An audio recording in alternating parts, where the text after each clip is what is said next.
সোয়া 12টার দিকে Farmgate metro station সংলগ্ন বাংলাদেশ কৃষিবিদ ইনস্টিটিউটের সামনে ঘটে একটি মর্মান্তিক দুর্ঘটনা। মেট্রো রেলের একটি পিলার থেকে কম্পন রোধে ব্যবহৃত বিয়ারিং প্যাড বা স্প্রিং ছিটকে পড়ে এক পথচারীর মাথায় আঘাত করে। লোকটির বয়স আনুমানিক 35 থেকে 40 বছর। তার পকেটে থাকা পাসপোর্ট অনুযায়ী নাম ছিল আবুল কালাম। প্রত্যক্ষদর্শীরা জানান তিনি হয়তো বিদেশে যাওয়ার উদ্দেশ্যে ঢাকায় এসেছিলেন, কিন্তু রাষ্ট্রীয় তদারকির গাফিলতিতেই মুহূর্তেই শেষ হয়ে যায় একটি জলজন্ত প্রাণ। একটি পরিবার হয়তো আজ নিঃস্ব হয়ে গেল। একজন মানুষ যার স্বপ্ন ছিল হয়তো বিদেশে গিয়ে পরিবারের মুখে হাসি ফোটানো, সেই স্বপ্ন থেমে গেল রাজধানীর ব্যস্ততম এলাকায়। এই ঘটনায় আরও 2 জন আহত হয়েছেন। একটি দোকানের কাজ ভেঙে গিয়েছে। এমন দুর্ঘটনা আমাদের প্রশ্ন করতে বাধ্য করে, রক্ষণাবেক্ষণের কি তাহলে গাফিলতি ছিল?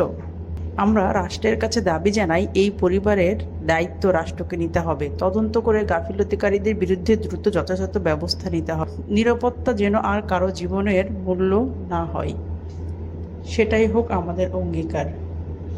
দর্শক, আপনি কি মনে করেন? আপনি যদি মনে করেন এই ঘটনার বিচার হওয়া উচিত, ভিডিওটি শেয়ার করুন, কমেন্টে মতামত জানান এবং সাবস্ক্রাইব করুন প্রতিদিনের খবর সত্যের পাশে থাকার জন্য। ধন্যবাদ।